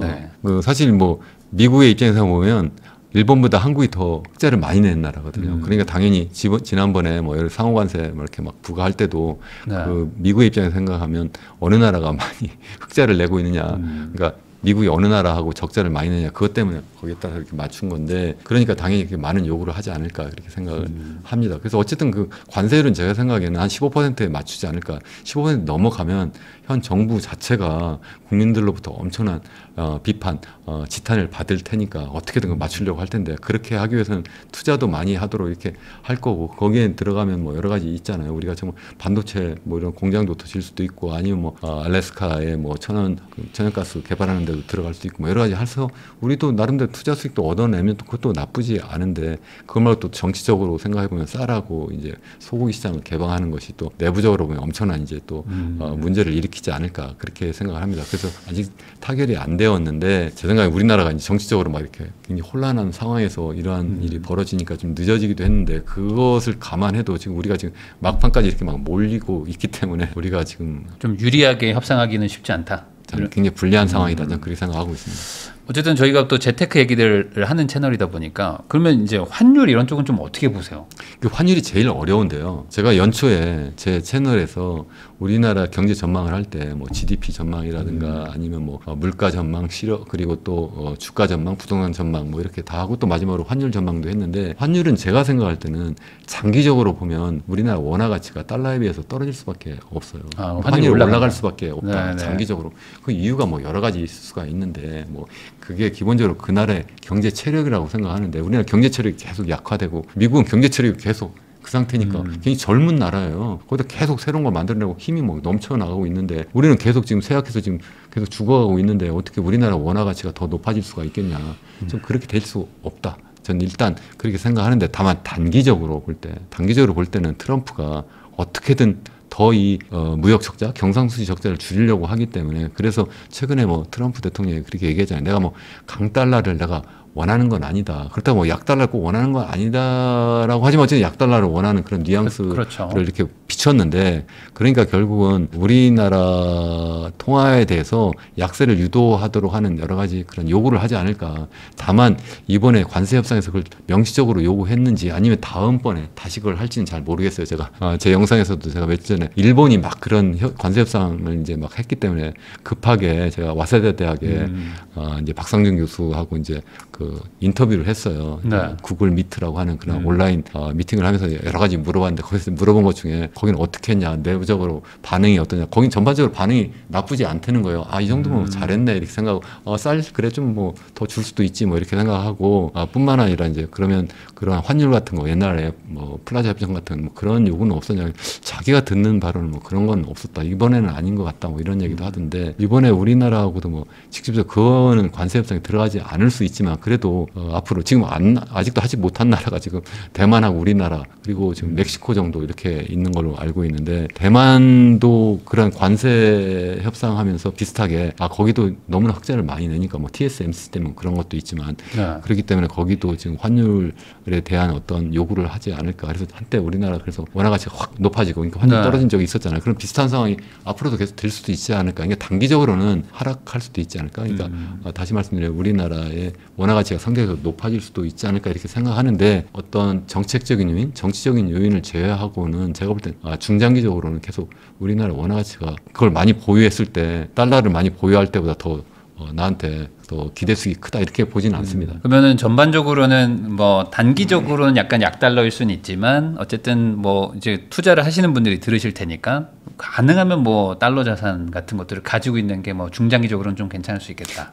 저 같으면 그렇게 하는 거죠. 근데 사실 우리나라 사람들이 전체 자산이 있잖아요. 제가 앞서 우리나라 자산이 있으면 100이 있으면 그중에서 한 70% 이상은 다 부동산에 가 있고 나머지 30%가 지금 금융자산에 이렇게 말씀을 드렸는데 사실 그것만 생각하는 것이 아니라 일단 전 세계를 놓고 생각하면 우리나라에 과연 어느 정도의 내 자산을 넣어놓고 있어야 되느냐 이렇게 생각을 저는 해야 된다고 보거든요. 근데 우리나라 사람들은 대부분 100%가 다 우리나라에 다 들어가 있고 원화 자산이고 또 그것도 그중에서 한 70%는 다 부동산에 가 있으니까 이건 우리 그 투자 포트폴리오를 다변한다는 생각에서 보면 이거 정말 너무 위험하고 불안한 그러한 투자를 하고 있는 거예요. 그래서 이건 아니지 않느냐. 그러니까 적어도 환율 문제를 차치하고라도 투자 자산을 좀 다변화한다는 차원에서 저라면 좀 미국 쪽의 자산을 좀 많이 갖고 있으면 좋지 않을까. 그것이 달러예금을 직접 갖고 있는 것도 방법이고 아니면 채권을 갖고 있는 것도 있고 아니면 플러스 해서 뭐 주식을 갖고 있는 것도 다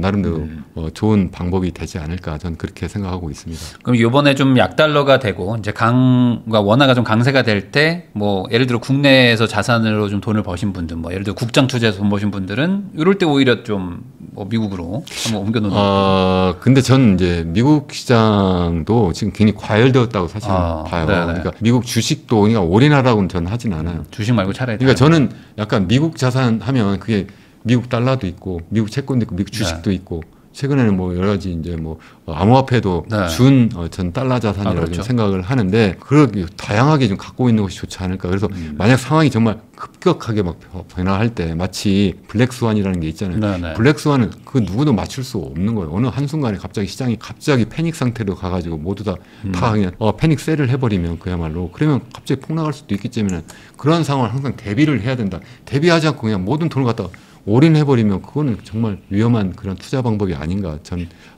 그렇게 생각하고 있습니다. 그래서 어떤 분들은 그냥 달러 자체를 모으는 분도 있거든요. 지금 약간 그렇게 해놓자. 뭐 그러면 그거보단 차라리 채권이 낫겠네. 그러면 채권 채권 투자해가지고 저도 채권을 약간 갖고 있는데 재미는 잘 못 봐요. 요즘에 채권 투자를 하신 분들이 다들 힘들어요. 재미를 별로 금리가 못 안 내려가 봤는데. 지금 미국 채권이. 차라리 아. 요새는 그러니까 제가 지금 전에 말씀드렸잖아요. 전체 100이라고 하면 일부. 제가 볼 때는 정말 돈이 많은 분은 한 50대 50. 그러니까 한국 자산 50, 해외 자산 50인데 50 중에서 거의 상당 부분이 지금 미국으로 좀 가면 좋지 않을까 이렇게 생각을 일단 하고요. 다만 내 자산이 그렇게 많지 않은 분은 그렇게 못하죠. 당연 주거를 여기서 네, 거주를 해야 되니까 뭐 한국에 투자금이 많이 들어갈 수밖에 없는데 그래도 너무 내가 있는 돈 없는 돈 해가지고 전부 다 돈까지 빌려가지고 네. 부동산에 올인하는 거 굉장히 위험하다고 저는 계속 생각을 좀 하고 있는 편인데 다시 이제 원래 말씀을 다시 돌아가면 그럼 어디에 그럼 더 많이 해야 되겠느냐 저는 미국 쪽에 비교적 많이 해야 되는데 그 중요한 이유가 미국 자산은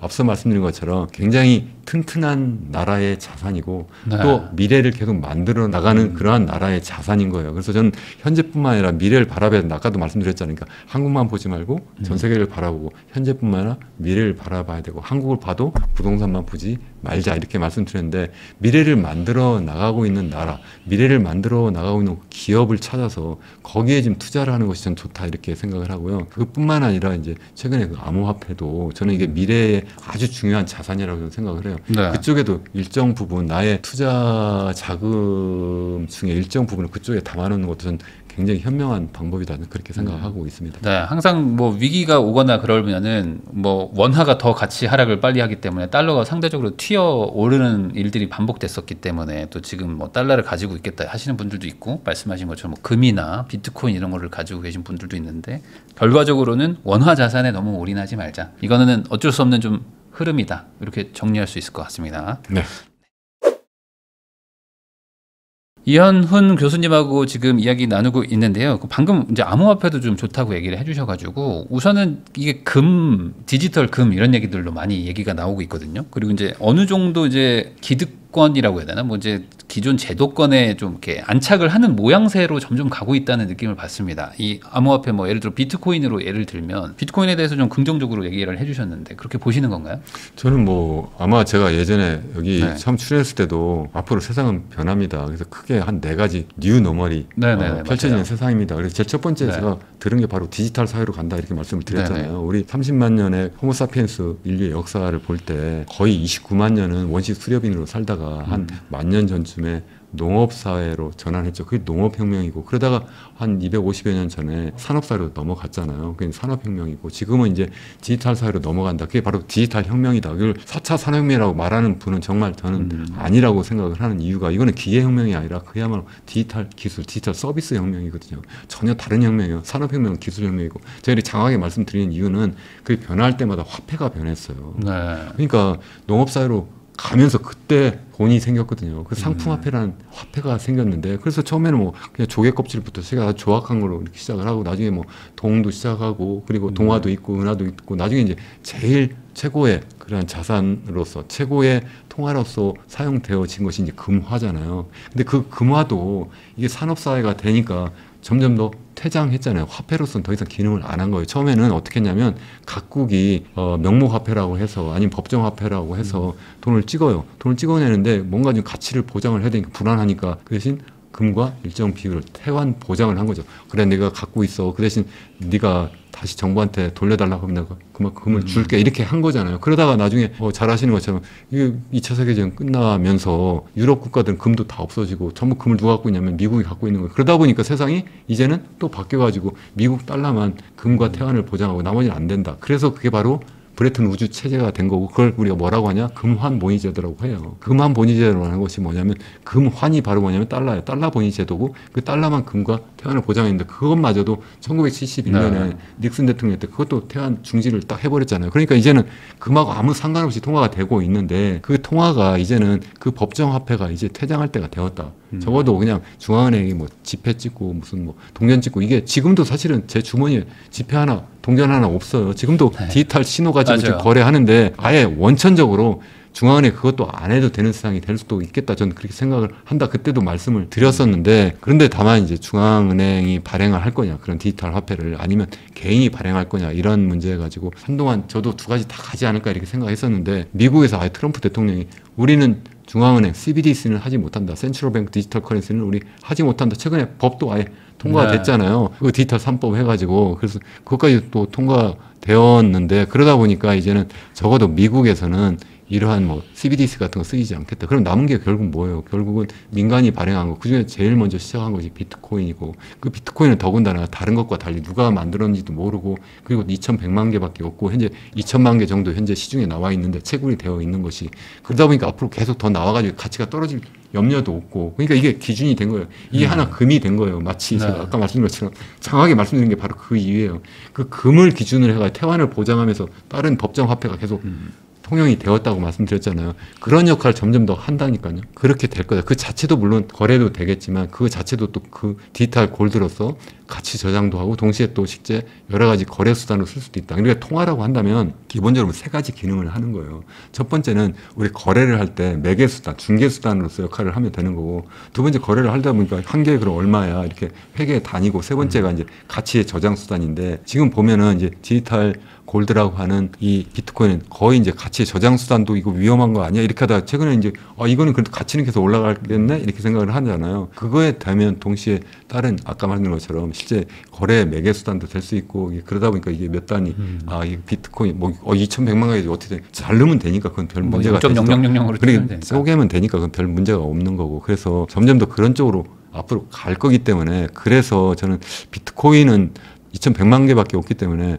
웬만한 사람은 그 한 개 갖기가 쉽지 않아요. 그래도 저는 제 생각 적어도 한 개 정도 갖는 것은 참 좋지 않을까. 그래서 젊은 분들 아직 그만큼 갖고 있지 않은 분들은 그냥 적립식으로 조금씩 이렇게 사 나가는 것도 참 좋다 이렇게 생각하는 편입니다. 아직까지는 조금 돈 열심히 모으면은 한 개 정도는 어떻게 해볼 수 있을 것까지는 왔는데 여기서 더 가면 이제 못 사는 거죠. 그러니까 지금이 기회라니까요. 제가 볼 때는 그러니까 제가 계속 말씀드리지만 제가 기회 비용과 기회 수익을 좀 따져봐라. 그러면 물론 서울 강남 아파트 좀 더 올라갈 수도 있을지 몰라요. 그렇지만 거기에 투자한 거 엄청나게 많은데 그중에 일부라도 좀 떼어가지고 만약 그런 거 딱 비트코인 한 개만 딱 갖고 있으면 지금 얼마예요? 지금 1억 6천 7천 이거밖에 안 되는데 그러면 그게 앞으로 제가 볼 때는 10년 제가 지난해 제 방송에서 이게 10년 정도 되면 한 10배 정도 올라갈 것 같다. 공급은 그냥 가만히 있는데 수요가 늘어났어. 그 왜 수요가 늘어나요? 첫 번째로 이걸 달러로 표시하는데 달러가 이게 계속 증가하잖아요. 달러 그 유통량이 이제 M2가 계속 증가하는데 이게 10년이면 딱 2배 정도 증가해요. 그러니까 10년에 통화량이 2배가 증가하니까 그 달러로 표시하는 비트코인은 가격이 2배가 될 수밖에 없는 거예요. 10년이면 최소한. 그런데 그때 이미 뭐 지난해부터 시작해가지고 어떻게 하고 있어요? 계속 뭐 비트코인 ETF도 나오고 지금 뭐 그것뿐만 아니라 지금 엘살바도르부터 시작해가지고 계속 그걸 갖다 실질적으로 국가가 계속 통화로 사용하고 있는 나라도 있고 또 뿐만 아니라 개인 기업도 뭐 스타벅스 시작해가지고 계속 그거 가지고 실제 거래하는 매개 수단도 사용을 하고 있고 또 그렇게 하면서 이거 점점 더 활성화 되겠다 이렇게 했는데 이제는 아예 트럼프 대통령이 아예 우리나라는 미국은 아예 비트코인을 전략자산으로 모을 거야. 전략자산이 뭐예요? 미국은 전략자산이 딱 두 가지밖에 없었어요. 하나는 금, 또 하나는 원유인 거예요. 근데 또 하나 지금 등장한 게 바로 비트코인이라니까요. 그러니까 골드, 아날로그 골드와 디지털 골드가 같이 갈 수가 있는데 제가 볼 때는 그냥 아날로그 골드는 지금도 계속 채굴할 수도 있어요. 많이 할 수 있는데 이 비트코인은 디지털 골드는 채굴이 거의 불가능하고 앞으로 수요가 이 아날로그 골드보다 훨씬 더 빨리 증가할 수밖에 없기 때문에 더 급하게 상승할 수 있지 않을까. 그래서 제가 10년에 한 10배 정도 증가한다. 그때 말씀드렸는데 지금은 제가 볼 때 10년이 아니라 한 5년도 안 걸릴 수도 있지 않을까. 전 지금 그렇게 생각하고 있는 편이에요. 제가 이렇게 말씀드린다고 해서 혹시 저 이현우 교수가 지금 다 살아나 보다 해서 가서 덜컹 사지 마시고요. 공부하시고 적립식으로 조금씩 사나가는 것이 전 옳다 이렇게 항상 생각하는 편입니다. 어찌 보면은 이게 뭐 수량은 정해져 있는데 수요는 늘어날 수밖에 없다면 이런 재산을 안 살 이유가 있겠는가라고 생각해 볼 수 있는 거죠. 그런 거죠. 다만 이제 뭐 가치는 앞으로 좋아질 건데 가격은 뭐 중간에 이렇게 들쑥날쑥할 수 있으니 조금 뭐 공부해 보시고 확신이 드는 가격대에 사는 게 뭐 차이지 안 살 이유는 없을 것이다. 지난해 지난해까지만 해도 가격 등락이 굉장히 심해서 이 가치 저장수단도 안 된다고 하는데 제가 볼 때 트럼프발 관세전이 터졌는데도 불구하고 제가 볼 때 거의 안 떨어지는 거예요. 이게 그렇지 않았어요? 이거 한 10만 불까지 됐다가 한 7만 불 때까지 좀 떨어졌어요. 관세 폭탄이 막 터지니까 와 이거밖에 안 떠지나. 근데 그런 생각이 들더라고요. 그래서 다시 또 이게 슬금슬금 다 지금 올라가잖아요. 아직 관세전이 끝나지도 않았는데도 불구하고 앞으로 유동성은 또 계속 엄청나게 풀려 나갈 거예요. 미국에서도 풀리고 또 유럽에서도 풀리고 앞으로 계속 또 풀려 나갈 텐데 그 풀린 유동성이 결국 어떤 자산을 계속 매입할 수밖에 없는 상황이기 때문에 저는 좋은 투자 대상이라고 전 일단은 생각을 하는데 다시 한번 말씀드리지만 정 대표님도 잘 말씀하신 것처럼 자기 공부해서 해야 되지 만약에 출렁거릴 때 이거 아니네 해서 다 팔아버린다니까요. 그래서 그렇게 하면 절대 안 된다. 스스로 공부해서 이건 정말이구나 이렇게 하셔야 된다. 그러니까 제가 제 장애인 어른을 지난 주말에 만나 뵀다고 제가 앞서 말씀을 드렸는데 그분은 비트코인을 하시진 않는데 주식을 제가 오랫동안 하셨다고 했잖아요. 근데 여러 개를 안 하세요. 한 서너 개 하고 최근에 하나로 거의 이렇게 막 몰고 계시다고 하더라고요. 왜 그렇게 하세요? 그때 나는 자신 있으니까 자신 없는 사람이 여러 개 수십 개 사지. 그게 자신 있으면 내가 이거 하나 딱 한다 이렇게 말씀하시는데 그래서 그분은 정말 잃지 않는다니까요. 정말 제가 용돈을 드리는 게 아니라 주기적으로 용돈을 받아요. 그분이 뭐 많이 주시는 건 아니지만 계속 그 주식에서 돈을 버시고 그거 가지고 생활비를 하세요. 그분이 무슨 뭐 연금을 받는 것도 아니에요. 97세신데. 그러니까 그래서 제가 계속 말씀드리는 게 그래도 그러니까 우리 젊은이들도 앞으로 더 오래 살잖아요. 그분이 그렇게 내가 내일 모레 죽을지도 모르는데 그래도 내가 97세 연세에 장기 투자요. 그러니까 막 웃으시더라고요. 그래도 장기 투자를 해야 되지. 그런데 젊은 사람들은 더더군다나 장기 투자해야 되지 이렇게 말씀하시는데 비트코인도 많이 갖고 계시는 게 아니라 조금 갖고 있더라도 장기적으로 내가 보유하겠다는 확신이 있을 때 그런 때 해야 된다 이렇게 생각합니다. 그러면은 아직까지는 비트코인이 디지털 금이지 금이 뭐 아날로그 비트코인은 아니잖아요. 그러니까 아직까지는 금이 대세라고 봐야 되지 않겠습니까? 그러면 이제 금 가격도 많이 비싸지긴 했는데 금이 그러면 이제 앞으로 이제 가치를 좀 상실할 것이다. 비트코인이 올라오는 만큼 이런 얘기도 있거든요. 그건 제가 잘 모르겠어요. 전 금값이 아까 말씀드렸죠 유동성 자체가 증가하기 때문에 적어도 명목 가치로 떨어지진 않을 건데 다만 비트코인과 비교해서는 상대적 가치는 좀 떨어질 거다. 지금은 한 10배 정도 되거든요. 그러니까 전체적으로 지금 비트코인의 가치는 자산 가치는 지금 한 2조 3천억 달러 정도 되잖아요. 근데 금은 한 23조 정도니까 단연코 2일인데 비트코인 가격은 10배 정도 올라가고 금값은 뭐 슬금슬금 거의 안 올라가면 나중에 거의 비슷하거나 도리어 추월당할 수도 있지 않을까 전 그렇게 생각하는 편이에요. 네. 그러면은 이제 또 하나 아까 말씀해 주신 것처럼 이제 그 트럼프 정부에서 지금 이제 뭐 비트코인이나 뭐 가상자산에 대해서 되게 긍정적인 이유 중에 하나가 뭐 미국의 지금 달러 패권이 좀 위험하다. 뭐 부채 너무 많아가지고 부채를 사줄 곳이 필요하다 해서 뭐 스테이블 코인 발행하면서 또 국채를 좀 이렇게 매수를 해달라 이런 전략으로 하고 있는 거다라고 얘기하시는 분들도 많은데 미국발 뭐 부채 과다로 인한 뭐 위기, 뭐 어떤 리스크 이런 것들은 걱정할 것까지는 아닌가요? 아직은? 걱정해야 되죠. 제가 미국 경기 굉장히 좋다 이렇게 말씀을 드렸는데 제가 좀 전에 말씀드린 제 책에서 절대 주식회사 대한민국이 꼭 대한민국 이야기만 한 것이 아니라 그럼 어떤 자본시장의 문제 4부로 되어 있는데 일부는 제가 아까 말씀드린 것처럼 내가 뉴노멀에서 우리 인류가 지금 어떤 거대한 변화를 하고 있느냐고 2부는 현재 전 세계 경제가 어떻게 움직이고 있고 특히 미국과 중국이 어떻게 움직이고 어떻게 패권 경쟁하느냐 이렇게 이야기를 하는데 미국이 굉장히 강건한 나라고 앞으로 달러 패권은 계속 유지가 될 거라고 보는데 다만 아킬레스건이 하나 있다. 그게 바로 너무나 막대한 국가 부채다. 그래서 국가 부채가 지금 36조 달러 지금 막 넘어가고 있는데 그래서 GDP 대비로 한 123% 정도 이렇게 되는데 이건 높아도 너무 높은 거예요. 너무 많은 거예요. 그래서 이게 계속 많으면 그래도 뭐 갚지 못하는 상황까지 가지 않는데 다만 이렇게 되면서 달러에 대한 신뢰도가 떨어지고 또 그 가운데서 국채 가격은 도리어 국채 가격은 떨어지고 반대로 이제 국채 수익이 높아져가지고 미국에서 추가적인 국채를 발행할 때 그러면 높은 금리를 계속 줘야 되니까 그게 이제 기존에 있는 그가 부채를 갚는데도 부담이 되고 또 추가적으로 발행하는 데도 굉장히 힘들다 이렇게 이야기를 하는 거. 그래서 지금 암호화폐와 관련해서 지금 두 가지 대책을 지금 내세우고 있는 것 같아요. 하나는 비트코인을 전략자산을 많이 모으면 그게 이제 신시아 루미스 같은 이제 상원 의원이 지난해도 그랬고 올해도 법안을 지금 제출한 것이 앞으로 5년 동안 한 적어도 100만 개 정도 모으고 그걸 계속 갖고 있자. 한 10년 갖고 있으면 가격이 10배 이상 올라갈 테니 그러면 적어도 마치 이게 뭐냐면 달러 패권이 뭐였어요. 아까 말씀드린 것처럼 전 세계 금을 제일 많이 갖고 있었어요. 그러니까 전후에 미국이 전 세계 금의 한 75% 정도 갖고 있다 이런 기록도 있거든요. 그렇게 많이 갖고 있고 지금도 제일 많이 갖고 있어요. 그러니까 지금도 달러 패권을 계속 유지하고 있는 거긴 한데 그래도 그거까지 부족하니까 이 디지털 골드도 더 전략자산을 많이 갖고 있으면 그러면 미국이 국가 부채가 많아도 그러면 저걸 언젠가 팔아서라도 갚을 수 있는 상황이 되니까 그래도 사람들이 좀 어느 정도 그렇죠. 달러에 대한 신뢰도가 어떤 있죠. 신뢰도가 높아질 수 있지 않겠느냐는 것이 하나고, 또 하나는 이제 스테이블 코인이라고 하는 것이잖아요. 스테이블 코인을 이제는 아예 스테이블 코인 아예 법을 만들어 가지고 아예 지니어스 액트다 해가지고 우리나라 미국에서 앞으로 이러한 스테이블 코인을 거래하기 위해서는 적어도 USDT, 예를 들어서 USDC 뭐가 됐든 간에 그러면은 예를 들어서 1달러짜리 1USDT를 만약 발행을 하면 그러면 1달러만큼의 뭐 달러 예금을 갖고 있어야 된다든가, 아니 1달러만큼 단기 국채 3개월 미만짜리 단기 국채를 매입해서 갖고 있어라 이렇게 하는데, 기본적으로 당연히 달러 예금보다는 국채 수익이 높으니까 그렇죠. 그쪽으로 갖고 있겠죠. 그러니까 그러면 엄청난 수요가 나타나지 않겠느냐 지금 그렇게 보고 있고, 그게 굉장히 중요한 것이 실제 한때는 중국이 전 세계에서 가장 미국 국채를 많이 보유하고 있었어요. 한때는 뭐 한 1조 3천억 달러 정도를 갖고 있는데 지금 한 7,300억 달러 정도로 많이 줄었어요. 그러니까 거의 5천억 달러만큼 많이 감소했고, 지금은 이제 단연코 일본이 제일 많이 갖고 있는데 거기도 지금 많이 줄였어요. 줄여서 지금 1조 달러 좀 넘는데 계속 지금 줄이고 있는 상태니까 뭔가 좀 대체 수요가 있어야 되잖아요. 지금 더 많이 지금 국채를 찍어내고 발행을 해야 되는데 이걸 누군가 사줘야 되는데 안 세주면 이거 큰일 났다 이렇게 해서, 정말 제가 볼 때는 이 지니어스 액트라고 돼 있는데 그 지니어스가 누구냐면 제가 볼 때는 트럼프예요.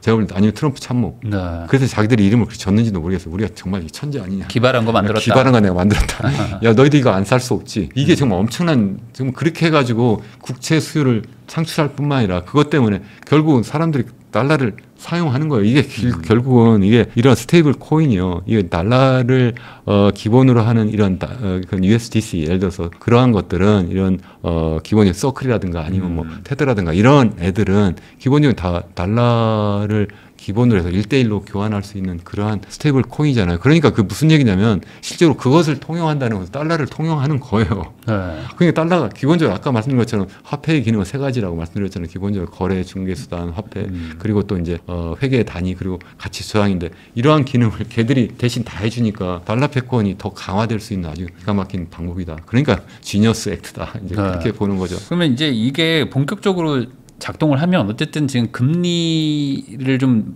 많이 높여놓은 이 국채 발행의 부담감 이것도 좀 많이 내려가겠네요. 어쨌든 수요가 많아지니까. 그게 그래서 이제 기본적으로 네. 그걸 노리고 있는 거다 이렇게 보는 거죠. 근데 이렇게 되면은 일각에서는 그러면 이제 이 USDC라고 굳이 얘기를 하면은 어차피 달러 기반의 이런 코인이 있는데 굳이 뭐 원화 기반의 스테이블 코인 이런 거 뭐하러 쓰냐, 그냥 저걸로 바로 그냥 갖다 쓰면 되지 하면서 사실상 이제 미국이 아닌 나라들의 어떤 그 통화 발권력이 엄청나게 약해질 것이다, 뭐 이런 얘기들도 있거든요. 저도 그런 말씀을 지금 드리고 있는 건데, 지금 제가 볼 때 우리나라의 통화 주권 자체가 지금 위협받는 상황이에요. 우리나라가 지금 우리나라 원화 베이스 된 뭐 스테이블 코인을 만들지는 안 만들든지 상관없이 제가 볼 때 우리나라의 원화가 국내에서조차도 통용을 100% 하지 못할 수도 있지 않을까. 다시 말씀드리면 지금 뭐 중남미라든가 아니면 동남아 같은 데 가면 자국 통화가 있지만 달러를 더 많이 선호하고 실제 또 큰 거래는 이런 달러를 가지고 하잖아요. 그 이유가 뭐예요? 그것을 사람들이 갖고 있을 때 그만큼 또 가치가 더 안정적으로 보장된다 이렇게 생각을 하는 거잖아요. 근데 우리나라는 그동안 그래도 원화가 계속 유지가 될 수 있었던 것이 강하게 외환 관리를 한 거예요. 그게 거래가 안 되도록. 근데 그게 계속 그게 가능하겠냐는 거예요. 일단 디지털 신호로 쉽게 왔다 갔다 하니까 저 자신도 지금 뭐 바이낸스에도 제가 계좌가 있어가지고 거기에다가 돈을 보내가지고 뭐 여기에서 간단하게 USDT 사가지고 그쪽에 돈 보내서 거기서 비트코인도 사고 뭐 이런 식으로 그렇죠. 다 할 수 있거든요. 그걸 전혀 어떻게 통제를 못해요. 그런 상황인데 지금 그게 그렇게 외국하고의 돈을 보내고 받고 이 정도뿐만 아니라 실제 거래할 때도 충분히 가능하고 국내에서도 그게 충분히 가능하게 되니까 사람들이 생각할 때 앞서 말씀드린 것처럼 장기적으로 우리나라 원화 가치가 떨어진다고 이렇게 보면 그럼 뭘 갖고 있으려고 하겠어요. 당연히 USDT를 갖고 있지, 코인이든 사겠죠. USDT를 갖고 있지 KDT를 갖고 있겠냐 이거예요. 제 얘기는 그게 측한 문제다. 전 그렇게 생각을 하는 거예요. 그래서 원화 스테이블 코인 안 만드는 것보다는 만드는 게 좋을 수 있는데 그걸 국가가 나서서 할 것은 아니고, 그것은 예를 들어서 뭐 네이버라든가 카카오라든가 이런 데서 사실 제한적으로 쓸 수도 있거든요. 그러니까 기업들이 하게 내버려 두는 거예요. 그러니까 정부가 뭐 앞으로 될 거다 안 될 거다 뭐 그거 걱정할 것도 없어요. 기업들이 될 거라고 생각하면 알아서 할 거니까. 다만 그런 시스템만 만들어주면, 법적인 어떤 장치만 만들어주면 그러면 당연히 기업들이 알아서 그러한 어떤 활용처를 사용할 수 있는 여러 가지 수요처를 잘 만들어내지 않을까 저는 그렇게 생각합니다. 근데 요게 지금 앞에 얘기랑 합쳐지면은 결국에 USDC 같은 것들이 막 계속 늘어나면 스테이블 코인이 미국발에서 계속 뭐 늘어나면 결국에 원화의 가치가 떨어지는 개념으로 가는 거잖아요. 그렇죠. 그만큼 수요가 없으니까. 수요가 없으니까. 그렇죠. 더더욱 그러면은 원래도 이렇게 원화를 쓰던 걸 이제는 코인으로 그냥 USDC를 써버리는 일들이 많아질 테니까 그렇게 되면은 더더욱 더 그 달러 자산을 사놔야 되는 거 아닌가요? 그래서 제가 아까 아니 말씀드렸잖아요. 코인을 사놓든지 장기적으로는 비트코인을 사든지. 장기적으로 제가 말씀드렸잖아요. 그래서 원화보다는 달러 자산을 더 갖고 있는 것이 좋다 이렇게 말씀을 드렸는데 다만 단기적으로 지금 트럼프 정부가 약달러를 좀 추구하는 면이 있으니까 그래서 단기적으로 한국 원화가 좀 강세를 보일 수도 있지 않을까. 마치 1985년의 플라자 협정처럼 네. 사실 뭐 미란 보고서 뭐 이런 거 들어보셨는지 모르겠는데 뭐 그런 것처럼 실질적으로 뭐 내부적으로도 사실 이제 백악관 참모 중에서도 그런 것을 하는 게 좋다. 그러니까 예전처럼 제2의 플라자 협정을 체결해가지고 우리 미국의 흑자를 많이 보는 나라들의 통화가치를 좀 의도적으로 높이자 뭐 이렇게 하는데 사실 그게 굉장히 어려울 거예요. 이제는 그때와 달리 시장 자체가 외환 시장이 워낙 커져가지고 그게 단순하게 뭐 양국 정부가 뭐 사고 팔고 해가지고 되지 않을 거라고 생각하는데 그래도 그런 말이라도 하면 당연히 시장에 영향을 주지 않겠어요. 그러니까 제가 볼 때 단기적으로는 우리나라 원화 가치가 좀 강세를 보일 수도 있지 않을까 생각하는데 장기적으로는 아니다. 그래서 다만 저는 장기 투자자다 제가 계속 말씀을 드렸죠. 그러니까 그것 때문에 단기적으로 그러니까 그러면 달러 팔고 내가 원화 사야 되지 그렇게는 저는 안 하죠. 물론 그런 말씀을 좀 드리고 길게 보면은 어쨌든 이런 방향으로 갈 수 있기 때문에 적절한 판단을 해야 된다. 이렇게 얘기를 해주신 것 같습니다. 지금까지 이현훈 교수님 모시고 최근 한국을 비롯해가지고 전 세계의 어떤 뭐 위기 상황에 대한 어떤 강도 이런 것들도 좀 얘기를 해보고 근데 이 안에서 또 우리는 어떤 투자를 해야 되는지 다양한 얘기 나눠봤습니다. 귀한 시간 내주셔서 시청해주신 거 다시 한번 감사하다는 말씀 전하면서 저도 교수님하고 인사 나누도록 하겠습니다. 오늘 나와주셔서 감사드립니다. 네, 즐거웠습니다.